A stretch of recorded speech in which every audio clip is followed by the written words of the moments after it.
It's not a failure, it's always a lesson. I thought मेरी थोड़ी understanding पहले missing थी, so I read through everything again. वो मेहनत करती रही और उसकी मम्मी लगातार उसके साथ में रही। First thing is you realize no success comes without hard work. अच्छा, चारू की शादी हो गई? क्यों अभी तक क्यों नहीं हुई? आपको आखिरी के 1 महीने पढ़ने में नहीं होता है, you have to have a routine. हर माँ बाप चाहता है कि बच्चा ज़्यादा से ज़्यादा अच्छा टॉप पोजीशन पे पहुँचे। 26 ईयर्स है, इसने फर्स्ट अटेम्प्ट में ग्रेजुएशन कंप्लीट किया था, उसी साल उसका सिलेक्शन हो गया था।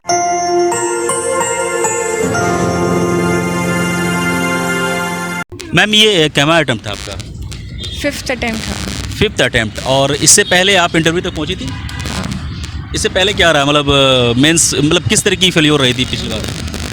It's not a failure, it's always a lesson. Great. And other people were better than me. I am currently in service right now. Okay, you are in currently in service. किस service में ma'am? Indian Audit and Accounts. एक होता है ना कि कुछ aspirant हो, अपनी रैंक को भी सुधारने के लिए वो दोबारा बैठते हैं। सो मैम, ये जो एक स्ट्रेटजी होती है कि how you are going to improve yourself in terms of preparation और ऑल दैट, सो इस बार आपने कैसे स्ट्रेटजी चेंज की, क्या अलग किया जो कि आपको एक अच्छे लेवल पर लाने की मुझे लग रहा है कि इस बार आपकी अच्छी रैंक आ सकती है?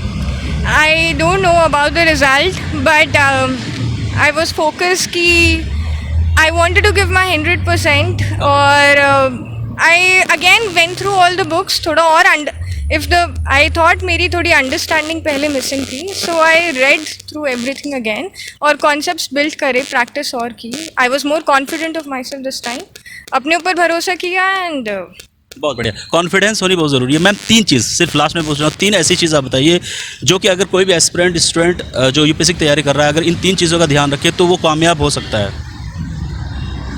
I think first thing is you realize no success comes without hard work, so you have to work very hard. Then you have to be very disciplined कि आपको आखिरी के 1 महीने पढ़ने में नहीं होता है, you have to have a routine.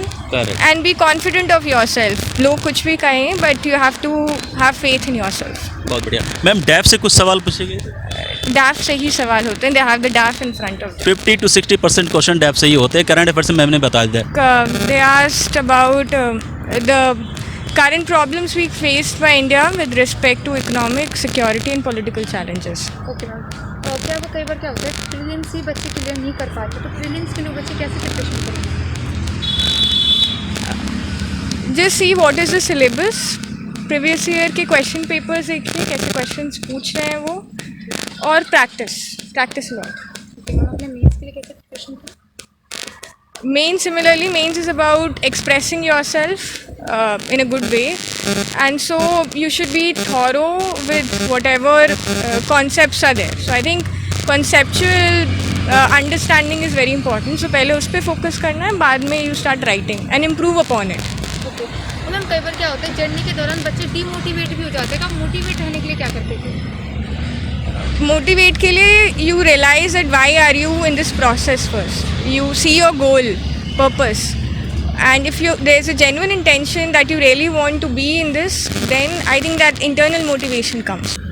दोस्तों, एस्पिरेंट्स जितने भी हैं, कैंडिडेट निकल रहे हैं, उनका तो इंटरव्यू देखा ही होगा, लेकिन आज मैं कुछ अलग करना चाह रहा हूँ। आज मैं चारू मैम, जिनका इंटरव्यू आपने देखा अभी, उनके पेरेंट्स हैं, उनसे मैं बातें करने की कोशिश करूँ। मेरे साथ राजेश सर हैं। सर, सबसे पहला सवाल ये है कि हर एक पेरेंट्स चाहता है उनके बच्चे आगे बढ़ें, जो कामयाबी मिले उसमें और दिन दूनी रात चौगनी वाली बातें होती हैं। तो सर, आपने ये एक बहुत अच्छा पल है कि आपकी बच्चियां इस मुकाम तक पहुंची हैं, तो आप इनको किस तरह अब तक सपोर्ट किया है आपने, और आगे किस तरह का सपोर्ट रहेगा? देखिए, पेरेंट्स का सपोर्ट हमेशा बच्चे के लिए होता है, बट बच्चे की लगन और मेहनत वो उसको कामयाबी के उस पर लेकर के जा रही है। तो बच्चे ने बहुत ही लगन और मेहनत के साथ काम किया है, तो ये उसका रिजल्ट है कि वो आज यहाँ पर है। अब तक की जर्नी में चारू यहाँ तक पहुँची हैं, तो इसमें कहाँ में क्या परेशानियाँ आई? एज ए पेरेंट्स मैं आपसे जानने की कोशिश कर रहा हूँ। नहीं, इसमें कोई भी परेशानी नहीं आई है। वो मेहनत करती रही और उसकी मम्मी लगातार उसके साथ में रही। अच्छा। तो और मम्मी का सहयोग हमेशा उसके साथ रहा, इसलिए वो मेहनत करती रही और उसने लास्ट ईयर भी अच्छे उसे इसको पास किया था। उसकी 276 रैंक पहले भी आ चुकी है। तो इस समय सोच रहा हूँ कि उसकी मेहनत और कामयाब और अच्छे और रंग लाएगी तो हो सकता है कि और भी अच्छे रहेंगे। सर फाइनेंशियली कोई दिक्कत तो नहीं है इस जर्नी में? कोई दिक्कत नहीं है। कोई दिक्कत नहीं है। आप लोग कहाँ से बिलोंग करते हैं? हम लोग दिल्ली के ही हैं। सर दिल्ली के ही हैं। और यहाँ पे मैम ने कोई कोचिंग वगैरह भी की थी? नहीं, अभी कोई कोचिंग नहीं किया। नहीं, इससे पहले 270 उसके पहले की थी और काफ़ी पहले की थी। अच्छा, हाँ, तो दिल्ली में ही कोचिंग की थी, राइट। अब माता जी भी हैं, उनसे भी मैं बात करने की कोशिश करूँ, क्योंकि जो लड़कियां होती हैं, खासकर माता जी होती हैं, तो थोड़ी इमोशनल हो जाती हैं। और चूँकि ऑलरेडी इनकी लड़की इस कामयाब इस मुकाम पे पहुंच चुकी हैं जो हर एक एस्पिरेंट्स का ख्वाब होता है, तो मैम से ही जानने की कोशिश करूँगा माता जी से कि अभी उनकी लड़की और भी आगे बढ़े, इसके लिए उनके वो क्या सोच रही हैं और इनकी तरफ से क्या सहयोग है? मेरा पूरा सहयोग है। हर माँ बाप चाहता है कि बच्चा ज़्यादा से ज़्यादा अच्छा टॉप पोजीशन पे पहुँचे, और हमारी दुआ है कि IAS बने वो और टॉप रैंकर्स पे आए, और हमारा सपोर्ट पूरा है। बच्चे की मेहनत है, और wish you all the best Charu. अच्छा, चारू की शादी हो गई? अभी क्यों अभी तक क्यों नहीं हुई? हाँ, अभी 26 ईयर्स है। इसने फर्स्ट अटेम्प्ट में ग्रेजुएशन कंप्लीट किया था, उसी साल उसका सिलेक्शन हो गया था। 21 ईयर में सिलेक्शन हुआ था उसका।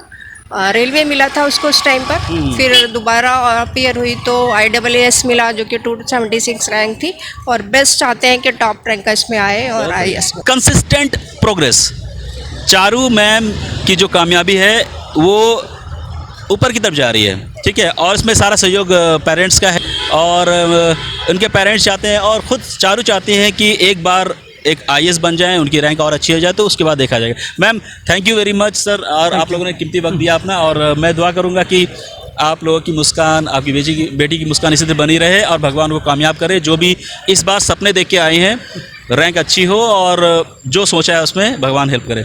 Thank you.